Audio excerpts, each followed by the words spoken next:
Hello, what is up mga momsters, sir ma'am? Ako po si Ralph Cifra, isang visual artist from Manila, Philippines. And today we are going to unbox and review the Funko Pop Mobile Suit Gundam 1716.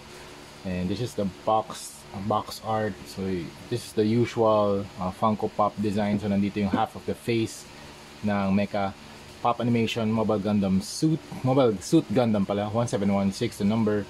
And you have the window type packaging, you have the front and the side open RX-782 Gundam vinyl figure, RX-782 Gundam 1716, front part of the head exposed here. Tapos meron din siyang Zaku version, MS-06S Charge Zaku 2 Super, RX-782 Gundam Super. Ito naman 1717, this is 1716. And download the Funko app Sotsu Sunrise. Okay, top of the box Funko Pop animation, tapos sa ilalim yung mga QR code and legal na writings for licensing and branding. Okay, so medyo mas malaki yung box niya dun sa original na Funko. Okay, let's proceed with the Funko Pop Gundam itself. Okay, simulan natin sa height. Ang height niya around 6 inches tall, width ng kanyang face 3.5, yung body, yung feet niya 3 inches, tapos yung depth ng kanyang head 3 inches din. Okay, pag sinama yung saber, pag sinama yung beam saber, siguro mga 5 inches yung width niya. Okay, yung beam saber length 2.5 inches. Okay, dito sa Funko Pop na to, articulated yung head, and yung proportion niya, it's the Funko Pop proportion, a bigger head and smaller body. And so this is the traditional RX-78 na design, na meron siyang V-fin. You have the red part here sa gitna, tapos meron siyang extended part dito sa may top of the head.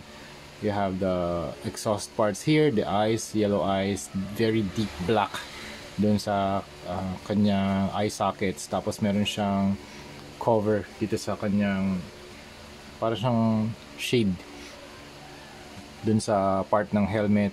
Then you have the armor, side armors for the cheeks and the face plate here. Meron din siyang chin armor. Tapos yung kanyang body, it's a blue mecha body na very angular. Tapos ito sa stomach, you have the red parts. And then dito sa waist, you have the you have the rectangular parts, you have the V shape na shape dun sa kanyang crotch area. Tapos sa legs naman, it's all white, and then it's a very dominant white na color scheme. So you have white, red. Yung red niya dito parang may halo ng orange. So parang siyang red-orange. Tapos yung kanyang mga accents, color yellow. And then this one, yung gloves niya, parang siyang very dark green. Okay, tapos sa likod naman, you have the jetpack. Tapos meron siyang isang beam saber for... Ang galing nung section na to, kasi usually yung beam sabers nito dalawa. So isa yung maliit, ito hawak niya yung isa, so mas malaki. And yung beam saber niya, mas translucent na pink. Okay, feet, may mga nakalagay lang dito na Funko LLC 2024 made in Vietnam, Sotsu Sunrise. Tapos meron siyang serial number. And then wala nang articulation sa arms. Head can rotate 360. Tama ba? Yeah, 360. Dito naghihinder lang articulation. Naangat lang onte dito. Ayan, dito sa part na to. Kasi tumatama dun sa shoulder. Pero kung ganito lang, ayan, wala namang problema. Okay? Laki ng V-fin niya. Mag-ingat lang kayo dito kasi baka mamaya makatusok. Okay? The shield, you have the star shape na cross here. Tapos malaki yung red section, para siyang 1, 2, 3, 4, 5, 6 hexagonal shield. Maganda, malapad din yung feet niya for stability. Tumatayo siya. Yan. Wala namang problema sa stability ng kanyang pagtayo. Okay?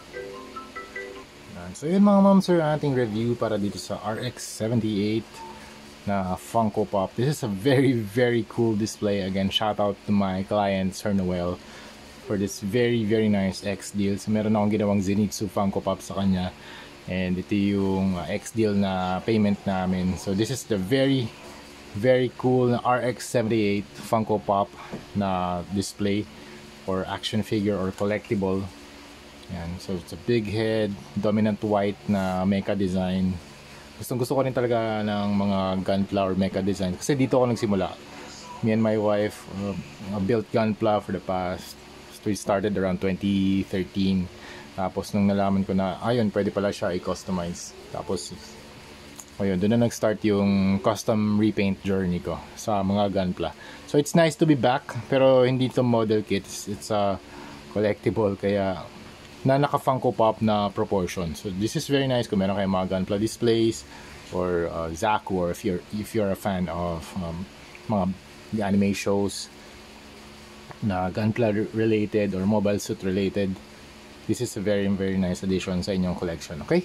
So yun lang mga ma'am sir. Thank you very much for watching and see you sa next video. Bye!